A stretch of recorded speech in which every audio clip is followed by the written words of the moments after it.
Hello everyone. Welcome. How's everybody doing? Welcome to Auda's VTH. I'm waiting for Yolanda to join me here. We have a very special guest today that is going to talk to us about pedestrian safety. So Yolanda has a lot of experience on this subject, and she's going to talk to us about it. So I'm just waiting for her to join me here on Instagram so we can start. But just so you know, if Instagram is not for you and maybe you want to keep texting and looking at this live stream, you can also go to my Twitch, to my Twitter. You can go to YouTube. You can go to my Facebook because we're streaming simultaneously live in all of those places. So I'm just waiting for Yolanda. And how's everybody doing? Post in the chat how you guys are doing.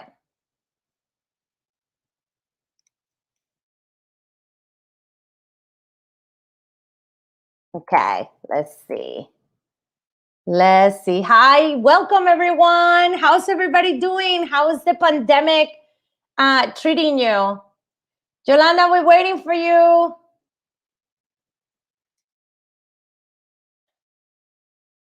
I'm waiting for Yolanda to join my live stream. I hope that you guys are loving the blue. And if you guys have any questions about pedestrian safety, okay, let me see. I think she's like very new, but like, let's just start this.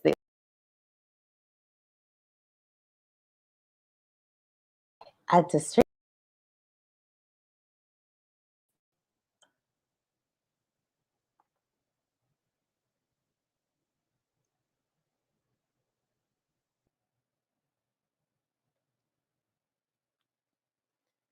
Hi, Yolanda, where are you?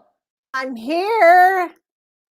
I need you to go to Instagram so you can join us there. Okay. Yeah, Okay. and on your phone. All right. That was I didn't get that last part from you as far as doing that. So I will be with you in a few minutes. 6:47. Okay. And I'm on Instagram now. So what exactly do I need to do because on Facebook, on Instagram, on Twitch, we're going to have a conversation about pedestrian safety. So I hope that you guys can join us. Okay, let's see what's going on here. Yolanda, from your phone? Yes. Yeah, if you can join us from your phone on Instagram. Okay. I don't know. All right. Hi. Okay, I see you over here. So let's see if I can get you in here. I'm going to invite you. How? 1 second. Let me just get you in. Okay. Cool. There you are. Hi. Yes, I didn't get that last bit of information. It's fine. Let's just lower our volumes because I'm trying to also just start this stream on our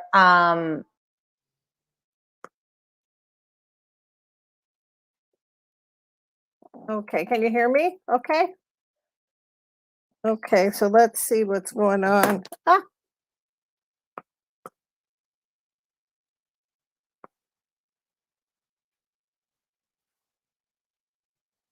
Add to stream, it's so random that we can. So the sound is actually coming from the Instagram and not the computer. Is that correct? Yeah, don't worry about those details. We're working those out in the background. Awesome. But before you start, let me just make sure.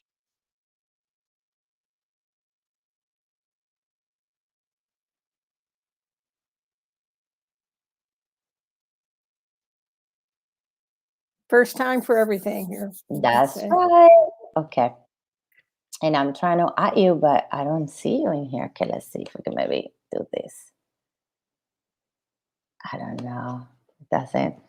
For some reason, it doesn't. I mean, we were both in the green room, but now we can. I don't know. For some reason, would you mind just exiting the green room and joining back in on your computer? And I'm going to just start telling the Instagram is what we're about. So I invited Yolanda. I actually met Yolanda, and some of the Facebookers are going to have to hear this again.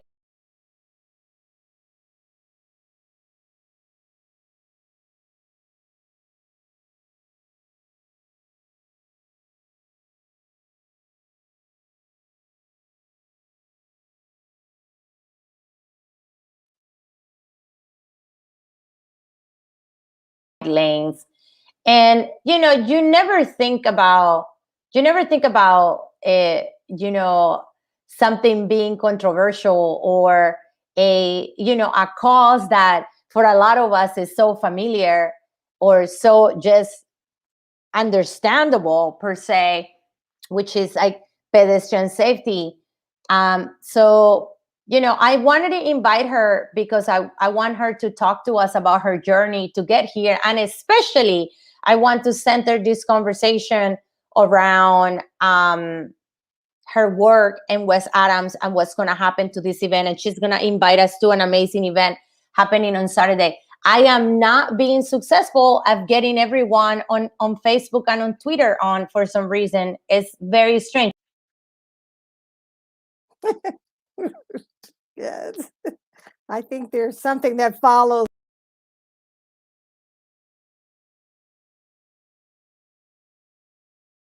Okay, add and add. Okay, let's see. Maybe am I doing something wrong? Can the people on Facebook see us? I don't think they can. So so strange. So strange. Is there anything I need to do on my end? No? No, I don't think so. I'm just gonna, there you go. I think I'm gonna just remove the overlay. Okay, let's see. And just get us in, because I can hear our voices, but I cannot hear everything else. Okay, I see what's going on here. Can you see me on your end? Don't worry about it. I think I kind of got what's happening here. Okay, here, let's see.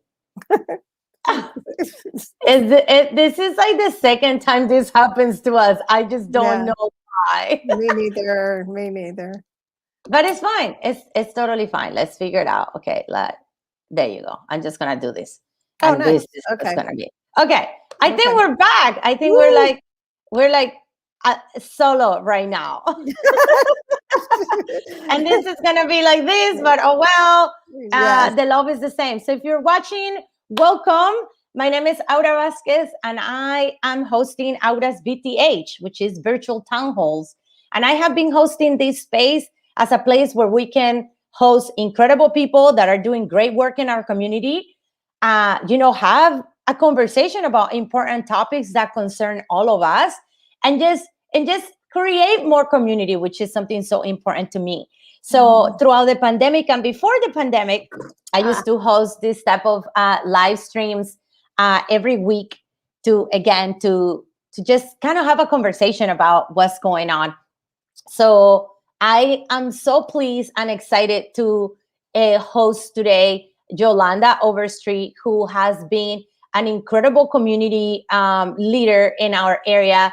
She is someone that I personally met through my, when I ran for office, in one of those meet and greets that you will be invited if you ever support any candidate for office. And I was so encouraged and inspired by her profound work around pedestrian safety, biking for communities of color, and also environmental justice. Biking should be something that we are, so excited. But every time I talk about bike lanes, I get hate messages. People block me on their social media when I start talking about that we should take on our sidewalks and make it more walkable, more bike friendly. People get very heated about it. So I wanted to invite Yolanda because she is going to host an incredible event this weekend in the area of West Adams, which is it holds a huge place in my heart. And she's done so much work around this. But first, let's get to welcome Yolanda. So put some hearts in the comments, have some questions ready. Welcome, Yolanda. Tell us a little bit about you. Wow, wow. Thank you for that intro. And just thank you for, my first time on your show. I know I've been following you for some years now. So, wow. I'm just, honored to be here and to be able to talk about my community, the community that I grew up in. And so that's kind of what makes this project even more unique and this work more unique, is because I can reflect back all the way to when I was a kid, when I was a young person, biking, and my sister and I biking in this community, walking in this community, going to parks in this community. And we, as the saying goes, we really kind of grew up in the 60s, and we made a way out of no way. This was our community. We went to elementary school at St. Agatha. That is no longer a school, but it's still a church. We went shopping at still what is a market. It's Advanced Market today, but it was Bailey's back in the day on Adams Boulevard. So really, this project and the work that I do in this community stems all the way back to my childhood. So it really is, it resonates with me belonging. It resonates with my parents moving and migrating from Oklahoma and Louisiana and moving on this land. So I have got a lot of stories connected to the space where we're doing Walk the Boulevard, the Adams Boulevard Safety Project on Saturday. Yeah, and I definitely want us to tell us all about what's going to happen on Saturday. But if you can walk us to the process of how do we got to this point, and just to give people a little bit of context. West Adams in Los Angeles, because I see a lot of my friends and family from all over the world are here, with us. Hi, everybody. And people also, I can see the comments on Instagram, on Facebook. I can see all sorts of comments too. Cool. And I wanted to say that West Adams is a very diverse community. It's super exciting. It sits in the heart of Los Angeles. It's a community that is changing greatly. And it's the community that sits right next to the 10 freeway, for those of you know. And the 10 freeway, for a lot of historians, has been categorized as the place of like the redlining. This was the place where the line crossed and African Americans or Black people could buy property. So you were part of these also your family, kind of went through these. So how has that experience of this neighborhood shape your commitment to this work around pedestrian safety and mobility justice? That's definitely a fully packed question. I would say that my parents purchased this house in that I'm actually sitting in at this moment in 1961, and little did they really know, actually, that this was a community that was redlined. And that they pretty much just knew this was a community where opportunity was available to buy a home, but they actually lived where the 10 freeway exists today. So they actually had to move from the location they were at. In this case, they were tenants, they were renting. And so in my family's case, it was an opportunity for them to actually buy a home still locally where they lived. And so they bought this home that I live in and that I grew up in today. But that wasn't the case for some African Americans, and many African Americans, both that actually lived on Sugar Hill or more the historic West Adams, where they were literally forced out of their $1 million homes and had to relocate. They had no choice. They wanted to hold on to these nice homes. Hattie McDaniel didn't live exactly Academy Award winner. Hattie McDaniel lived in this particular area, but she didn't live exactly where the 10 freeway was being built. So there was basically a lot of displacement that was taking place. There was a lot of discrimination and racism that was taking place. But it is always the story with African Americans and with my family that racism is a part. It is, it is the fabric of America. So it wasn't something where basically, we would spend much time thinking about it. It's just like figure out how to get beyond it. Always taking the higher road. In many cases to just survive.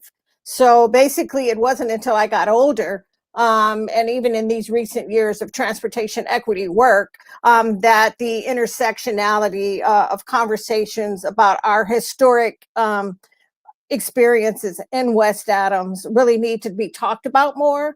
And here we are in a time of gentrification and massive developments taking place. So another displacement is occurring both with Brown and Black people. While it is historically known to be an African American community, it is still a Brown and Black community today. And so those Absolutely. are the conversations that I'm continuing to lift up and to try to get more narrative shared in that area. Yeah, absolutely. And so I'm so glad that you're mentioning Black and Brown communities, because for a lot of folks that live in West Adams, that the majority of folks traditionally have been low income. As you share, you have the neighborhood is changing. Los Angeles is changing in general, and a lot of like Latinos or Latinx have been using biking as a way to commute, Mhm. because for a long time a lot of Latinos were undocumented. No Right. tenían papeles, so they have to rely on biking and taking buses, and especially biking. So this work is intersectional and is so related to the experience of Ah. being a low income person of color in living in Los Angeles and being low income. So tell us, what have been your findings around mobility justice in terms of just in general in Los Mhm. Angeles, and bike lanes are such. Ah, my phone. Yeah, if I can get this technology stuff straight, all would be good. My phone's like falling while I'm talking to you in this centering. Yeah, I would say that what really got me on this journey was being a bike rider, being a child of the '60s, kind of the last children, in the woods, of really taking advantage of the outdoor spaces. And so by bike riding, actually 10 years ago, I did the AIDS ride. Actually, 24 years ago, I based that on my son's age, was right after. Then he Mhm. came, he was baked up. And then basically, I started really kind of advocating to get more African Americans out on bikes and Ride in Living Color. That's how Ride in Living Color was born, out of that experience of the AIDS ride and riding in my community. And so then the question was, why don't I see more of me in my neighborhood? Why don't I see people in my neighborhood riding like I do? This is such a healthy, fun, engaging activity that all we have to do is buy a bike. And so that was really kind of what launched me into having those conversations on, Mhm. hey, can you get a bike? Do you want to come out and ride with me? Let's get healthier. Let's get in shape. Let's work with our mental health issues. But I asked this one question, which was, why doesn't my community have bike lanes? By Yeah. riding around all over basically California, through the AIDS ride and riding through Los Angeles, there were parts of the town that had bike lanes, and parts of town, which are mainly South LA, communities of color, that does not have bike lanes. So when I asked that question, I think that it was one of those things where when you ask a question, do you really want to know what the answer The is? So it answer opened up is, Pandora's box for me, and this journey actually over the past 10 years of, oh, so you want to know why your community doesn't have bike lanes? And that's pretty much what led me into doing the advocacy work that I'm doing to this day. And basically the question of not only does our community have bike lanes, but does our community want to ride bikes? Does our community feel safe? Is our exactly. community, are Black lives safe bicycling? So I'm actually at the point where I've made a 360 into this conversation about getting Black lives out on bikes. Wow. And this is, again, this is a conversation that for a lot of us, we kind of take for granted, because, I grew up in Colombia. You and I have spoken about La Ciclovia that now Los Angeles has adopted as well.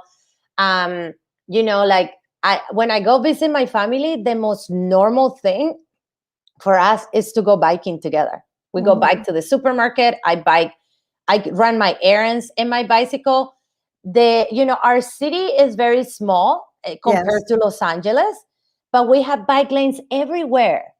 Why is that not happening in Los Angeles, and especially in communities where where biking and walking is part of the DNA of the community? I mean, I think that's another really good question. It would be interesting to hear how the families and the people in Colombia, of color, are Mhm. born and raised into kind of this mobility system. I think here in America, we have always been hunted down in Mhm. America. So we have not, our ancestors have not been embraced outdoors in Mhm. many environments. Policing was really connected to slave catchers. When we look Yeah. at the history of enforcement, so the woods and nature, Black lives were lynched. Mhm. So while we do have historic athletes within the African American culture, like Major Taylor, who was a racer. They're kind of into or other racers. There's many, but basically they're kind of isolated situations where they actually were able to make it through the system without being harassed or killed, or having sponsors that kind of position them in safe Mhm. ways to bicycle, to walk, to hike, to swim. So I think we have not been brought up in many cases in environments where basically we have had the freedoms, to enjoy the outdoors the way we should. And I want to bring back, and maybe we can discuss this a little more. I want to also lift up the idea It is, oh my of God. policing in communities of color, Hmm. and how sometimes people have died because they're biking or they're walking at the wrong time of the day or the night, Hmm. and how that has also, over the years and through generations, made people of color even be more afraid to say, like, oh, actually biking is the problem, or having bike Yes. lanes is the problem. you know I have been with you in neighborhood council meetings where people say, well, if we allow bikes, their bad people are going to come to our area. Hmm. Why do you think people have this perception? And I want you to maybe dig deeper a little bit on the uh on the distrust with police, with law enforcement, and Hmm. how this has also perpetuated the idea that bike lanes and pedestrian safety and mobility justice is not for us. Yeah, I think, yeah, again, a fully packed question, but I would say that bicycling in communities are considered a part of gentrification. Yeah. They are, and when I say people of color, in particular, Black and Brown lives that hear us advocating for bicycling and bicycling lanes, is that they haven't been in the circles of individuals that are just like them, that are actually Mhm. able and have enjoyed bicycling, and how bicycling and outdoor activity have empowered them, to the point of even being in the hallways and rooms at City Hall to advocate for our safety. So Mhm. I think it is a foreign conversation. It is actually a foreign conversation even in my own family. The thing is, what? I mean, what is all this, stuff she's doing around biking? And they're on board with me. If they see anything connected to biking, they'll send me a link or some information on it. But I think until we are able to get our Black and Brown brothers and sisters kind of in the engagement of actually getting on a bike, and actually laughing and riding even for a couple of blocks, and like, wow, that was so cool. I didn't even think I could do that. It's one of those things where we have to overcome. We have to evolve. And so I think from our cultural experience, again, it has been such a foreign activity. Yeah. And so we have to make it a familiar, safe, healing activity. And I think that's a part of the work. that I do. Yes. And I love it. and I think in terms of, I think your other question related to enforcement, I think we need to, for those of us that have been privileged to not be stopped, for those of us that have been privileged to not be racially profiled, I'm talking about Black folks now, because I think it is within our own culture that we have to understand that it happens to some of us, and then it doesn't happen to some of us based on our economic situation where we live, based on the color of our skin, based on even how we look, even if we had money or not have money, the stereotype of a Black person that enforcement and police have said pull over. And I mean, well, even Henry Louis Gates, got had enforcement happen to him at his own house, and he's a world renowned scholar. But what I would say with that is that it's a serious issue, and it's time to stop scurrying around the conversation of how police treat Black lives. And in this case, I'll just hone into the bike riding and the walking and using public spaces. It's time for us to have the freedom to ride our bikes without being harassed. It's time for us, to be able to walk and enjoy the green spaces, because guess what? We're having this conversation about climate crisis. If you don't get Black people involved, and even if you look at it as a small percentage of Black lives in particular, they are a very important percentage. We are a very important percentage that can be stewards for our planet. So we need to be outdoors and developing relationships with open space, with environment, by biking and walking, and in order to become the warriors and the stewards to save our planet. But it's not going to happen if enforcement keeps killing us every time we walk outside our door. Absolutely. So we are talking to wonderful mobility justice advocate Yolanda Davis-Overstreet.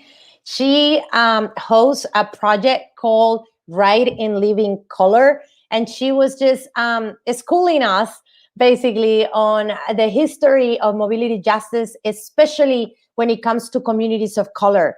So I want you to please participate. You can post emojis, you can ask questions.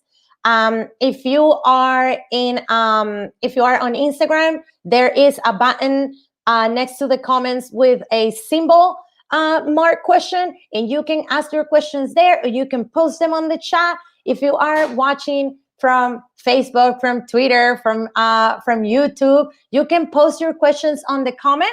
And for Yolanda. So Yolanda, I lost you on Instagram for a minute. Okay, can you hear me?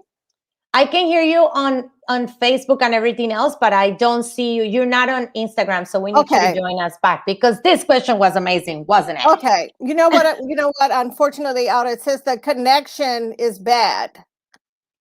Okay, just close your app and then your Instagram app and come back in. Bear with us, guys. This is like all the generations and the technology is working.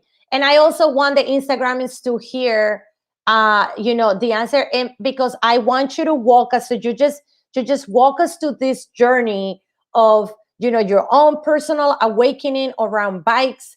I have some personal experiences biking in New York versus biking in LA. And I want you to invite me on Instagram again, because I do have Instagram open.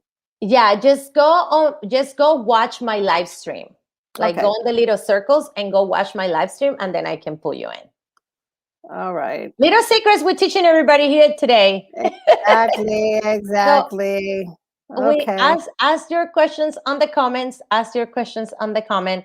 Thank you so much for joining, everybody that is here. I feel like this is an important conversation, and don't worry, we're gonna save this combo to share it on the on Instagram later. Okay, let's see.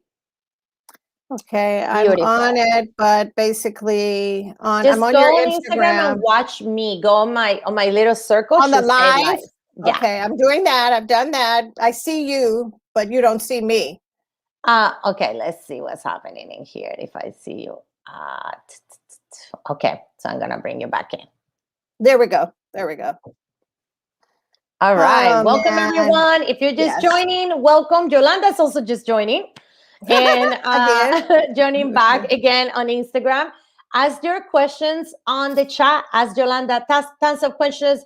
All the commentary are welcome. Put your hearts, snaps, like I like to do. Please share your questions on the comments. Okay, Yolanda. So, Yes. writing living color. Tell us about how did this project was born, because then later I want you to take me to, your other project about Adams Boulevard, walk the boulevard. So Okay, well, Write and Live in Color, very simple. It just seems that my connection is not really good. I don't know why this is happening, we but can hear you perfect. Go on. okay. So basically, it was born out of the effort of trying to get more African Americans on bikes. Pretty simple. I asked the question in terms of why don't we have the bike lanes, and actually it was documenting and working to try to create a documentary around this question. But what happened is I kind of came to a fork in the road in terms of learning a lot that I didn't know in terms of transportation equity, in terms of the fact that it was divestment and no investment and redlining that pretty much, eliminated the possibilities of having improved upon infrastructure, which included bike lanes. And so that really kind of just took me on the journey to become more of a bicycling advocate, and then to learn really it was an awakening that happened both from a standpoint of the planning of city, and looking at community sustainability as a whole. And a lot of this actually was kind of organic, just because I dived into it in a meaningful way. I really wanted to know what this was all about. So, and then I was actually approached by Antioch, the chair at Antioch, through their urban sustainability program. And he basically said, I really think you need to go through this urban sustainability master's program, because a lot of the questions you're asking and the things that you're involved in from a standpoint of mobility and bicycling mobility is so important. And we don't have enough African Americans that are engaging in this conversation and in this work. So really, Write and Live in Color has transcended, and it's evolved as I've evolved. And so basically the work that we do, as you see, we're calling it really Write and Live in Color is like an initiative that really launched me into the work that I'm doing and that I continue to do around bicycling, around walking, around environmental issues that you and I have talked a lot about. And that's how I was able to really kind of connect with all the work you were doing. And that's really what resonated with me when I went to the meet and greet that evening, that you were speaking, on kind of at the intersection, of these realities that we live in. Yeah, absolutely. Thank you so much for that. And so we got Writing Living Color. You started doing advocacy so more African Americans, Black people could get on bikes and be comfortable biking and riding. Good for their health, good for their pockets, so they don't spend money on gas, good for everything. So how did this project came about? How did this the Adams Walk the Boulevard came about? Wow, that's a good question. Another good question. Basically that came about by number one, from me, it came about from work I was already doing. And so when we were approached by LA Dot to let us know about this project, as well as some other bike advocates, Michael Snyder, Eli Lipton, that live within our community. It was like, well, let's have this conversation. That's part of this journey has also led me to become a board member on the West Adams Neighborhood Council. That's correct. Right now, I'm the chair of the Public Safety Committee as of July. We've done a lot of work since then. And I'm also the vice president of the Neighborhood Council. And so that's kind of what led to us having this conversation about what's to come on Adams Boulevard. And that the engineer at the time, now, her name is Lauren Ballard, she really stepped up and said, let's have these conversations. I'm willing to take any feedback you have for us so that we can make sure that we connect to the community. And we started this summer having that conversation, but because of the elections with CD10 and the new councilman, everything was put on hold. And since then, I've had conversations with the district director, Kamani Black, along with LA Dot. And really, it was a lot of care work, a lot of regenerative work to get to this point where we are today, where we're all on board. And literally what we're doing is we're really co-creating within this West Adams space. By that, I mean that we are coming together and we're taking our different platforms and we're leveling it out so that we can see each other's perspectives. And CD10, Kamani was like, well, you've done so much work in this area. I'd like for you to, to organize this and lead it up and pretty much lead how this can work in our community so that we can reach the people and so that it is intentional work from someone that has done this work and who that's what your goal is to reach the people. Okay, so this event is happening this Saturday and you can see it on my profile. You can follow Yolanda at Ride in Living Color, both on Facebook and on Instagram, and actually also on Twitter, in fact. So this event is going to happen this Saturday. Tell us what's going to happen on Saturday. At what time we need to show up? What do we need to bring? What do we need to do? Yeah, not a lot. Again, another fairly simple action. You need to bring yourselves. You need to be open and ready to just have dialogue with everybody. I mean, we're there for you. It's from 9 a.m. to 12 p.m. We'll be getting there a little earlier just to prepare for you. And basically, whoever wants to volunteer and get there at 8. Exactly. Yeah. Reach out. We could definitely, use some volunteers. And the tables, which we're calling engagement tables, will be set up from Marvin Avenue to Palm Grove. The actual project goes from, and in terms of the reconfiguration, the safety reconfiguration will be from Fairfax to Crenshaw. And this is actually a 5-year project. So it won't happen overnight. So we've got a lot of, we want to bring more people on board as we move forward so that we really work to make our community for us while we're still here. And that's really kind of one of the goals is that we will continue to be here because number one, we're saving lives. And that's what this project is about. It's also not only will we be talking about the infrastructure change, but we'll also have community-based organizations that will be joining us. And so I think that's kind of a really strong bonus to this event. Can kids come? Somebody's asking in the chat, can I bring my kids? Of course, definitely bring your kids. We're actually going to be, that's one of the key. Kids friendly. We'll have principals.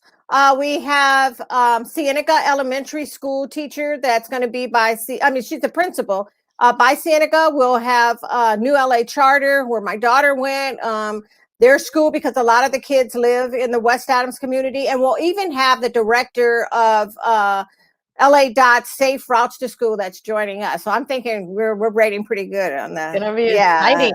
And I just want to give a big shout out to the folks at Ready to Help, the fellow organizers, troublemakers, volunteers, the people that have been riding hard with me since the beginning of the pandemic. We're gonna be there. So if you're part of Ready to Help, put a little heart in the comments. They're all coming to meet us at 10 a.m. And we're gonna be part of this table, the community tables. So tell us if you belong to the Girl Scouts, so if you want to bring your church, or if you just want to bring your kids and your family, or if you have a mutual aid organization, or if you have a nonprofit organization that you want to bring in to walk the Boulevard event. Boulevard, yes. What's going to happen in this community tables? Okay, well, at the tables, we'll definitely have LA Dot that will be there to explain what we're doing, why we're doing it, and for you to ask questions. They're there to answer community questions. So it's really not, it's really not about them, LA Dot, telling you what they want to say. They're there so they can answer community questions and for engagement. Can you hear me, Auda? I can hear you on Facebook and on Twitter. I cannot hear you on Instagram. But I feel like you're maybe having trouble with your... That's what I was concerned about. So let's just say if basically there is a connection issue with this Instagram, are you able can we still have this conversation if Yeah, something happens just with the keep phone. going. Yolanda will Okay. come back when she can to I think you're having a signal issue on your phone, which is Yeah. connected to Instagram. But the folks on Facebook are listening to you. And if you guys wanna join us, go to my YouTube channel. It's in my on my profile. You can check it out there, or if you wanna go and watch on Twitch, I'm on Twitch there, Aura Vasquez. I'm on Facebook on Aura Vasquez Oficial. So we're over there. If you are done with Instagram and us, because we're having a lot of technical issues, just come join us in Yes. the other channels. We're streaming in 6 different channels. Awesome. So feel free to join us on YouTube. Go to the link in my bio, on Facebook, on Twitch, on Twitter. Go to the link in my bio and you'll find us there. Okay. Yeah. Go ahead, Yolanda. Okay. So yeah, sorry about We that. were talking about what's going to happen in the community tables. And as soon as I will close the app. If I was you, the Instagram app, I will close it, completely close, do the swipe up on your phone, and then come back and see if we can bring you back in. Okay. And no big deal. You get in here. But if you're watching on Instagram, bear with us. Post your questions. Go to Twitch. Go to Facebook. Go to YouTube. You can find all of that information on my bio. Just go and click in there, and you can watch us here. And actually, it's pretty cool because we have a whole thing set up, and it's amazing. Yeah, it's very good. And you are totally set up. And we're going to make it happen. We're making it happen already, Yolanda. And the bottom line is, so many amazing work. So whenever you're ready, you can come back to Instagram. Just go watch my live stream in the little circle, and then we'll do it all over again. Okay. And we got this handle, guys. We're handling climate change in our own way. Yolanda is definitely bringing more mobility justice, and that's another form of fighting climate change. So we can bear with you and the technical difficulties as we wait. But she's awesome. She's trying to join us right now. Okay. So why don't we can talk, or you can talk, because my phone is actually okay, there you go, guys. You guys, but if people can hear us, we can still have a conversation if that works for you. Go for it. Okay. So basically the tables will have LA Dot, and we will basically have any questions anyone has about what's going to happen over this next 5-year period, as well as we will have the community advocates that will talk about the tree planting that's taking place, along with we'll have our CERT emergency preparedness team that's actually joining us, and then we'll have USC. Actually, one of their health programs will be joining us that day. And possibly, it might be a surprise, not sure, but we might have a mobile unit for COVID-19 for those that want to get their vaccines. And then we also have a street vendor permit program that we are setting up at the West Adams Neighborhood Council. So we'll have the representatives to help our food street vendors to empower themselves, and just really everything's about safety. Everything's about a community resilience. And I just want to say, Yolanda, that the topic of vending, street vending, is so important, because that is is so ingrained on the DNA of Latinos, right? And it's the way that a lot of people put food on their family's table. It's super important. So I'm glad that you're bringing that up. A lot of people are very worried about street vending in Los Angeles. They think that it takes away from, small businesses. So we need to also alleviate that. Right. But tell us a little fun facts about the Walk the Boulevard, and how do people, what should people expect if they bring their kids? Paint us a picture of how this is going to look like on Saturday. So, okay. Whoever gets with their family is from Crenshaw Boulevard to Fairfax, right? Yeah, if they want to walk the destination, I walk it, every week in my little exercise routine. And so it's really cool to walk the entire boulevard from Fairfax to Crenshaw. Mhm. One thing that, again, organically, we have a lot of cool little mom and pop shops. So I think, just plan to stop by Alta or V's Cafe and give a shout out to them and buy a cup of coffee as you're walking, and then going to the engagement tables. And pretty much we have 11 tables. So again, they are spread out. We actually have connected with businesses that are further down the boulevard toward Crenshaw, Fidelity Records, which is like a retro spot. And then right next door is a boutique, a clothing boutique. And so they know, and they're working with us. So they might have some special things out as well. We also have UB. Are they going to be open during the hours? I know. I believe UB is gonna be open so that people can come check. It's a new co-sharing space, and it looks super cool in the neighborhood. Right. So we have like all these cool little stops as you walk the boulevard. You get informed by LA Dot, by our community advocates, by me, if we see me, by Alda, by our team. We also were granted a mini grant from Go Human. So this effort has been elevated. Everything that I'm sharing with you, we're actually able to elevate our work with. So you might get cat. We're we're losing Yolanda on the other screen. Okay. I lost. There you go. You're coming in and out, but that's okay. Okay. You're back.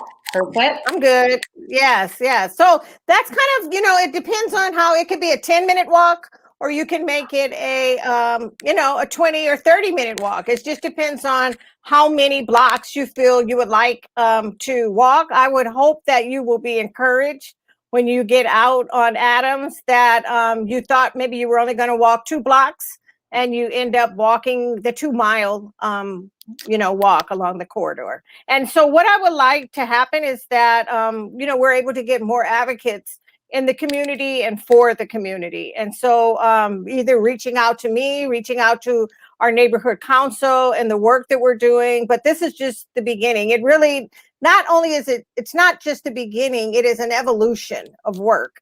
So join on with us in terms of empowering the people in the community. And that also understand that, this was originally a Tongva land, a Native American land. And that we need to be conscious that really this land does not belong to, the types of overpriced housing that are only set up for a few that can afford this. And quite frankly, why would those few, quite honestly, want to exist within a community that displaces so many others? Yeah, I want to just offer a caveat that in my events, I really try to practice a land acknowledgement.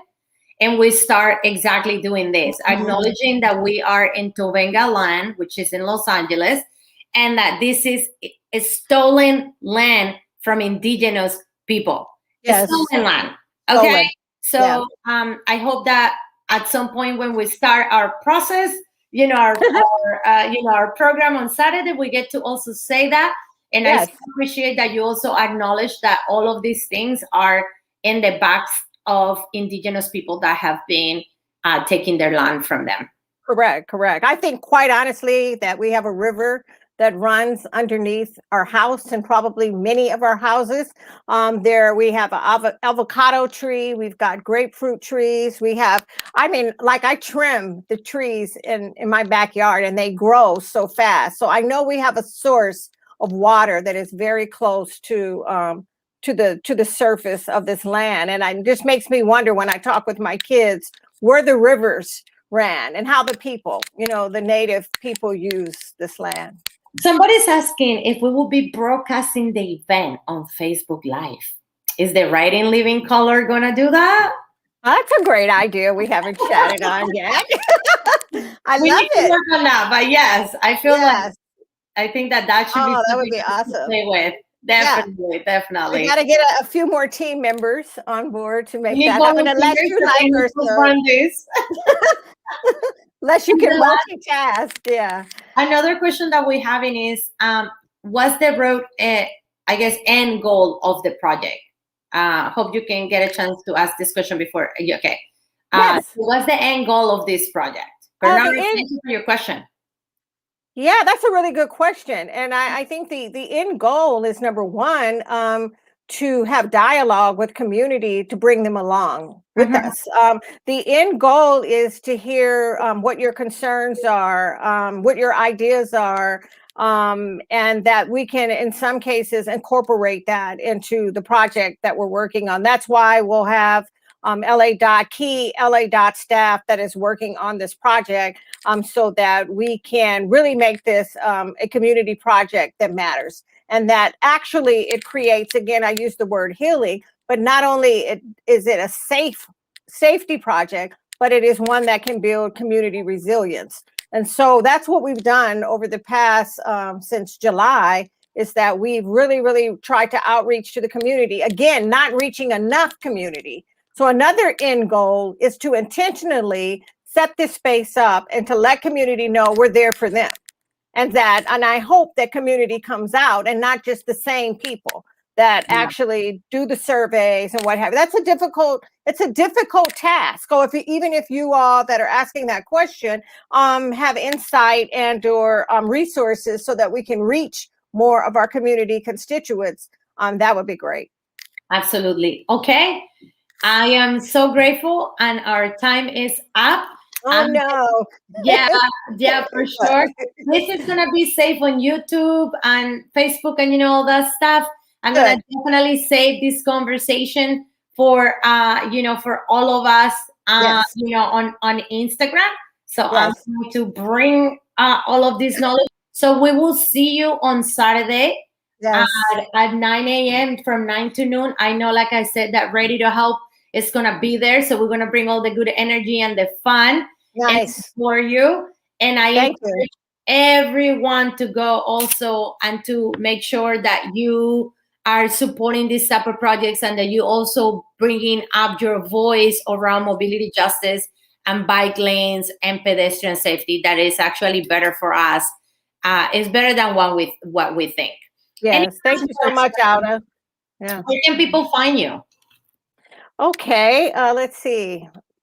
I guess you can find me on Facebook, first off, at Yolanda Davis-Overstreet. You can find me on Ride and Living Color on Facebook, Twitter, Instagram.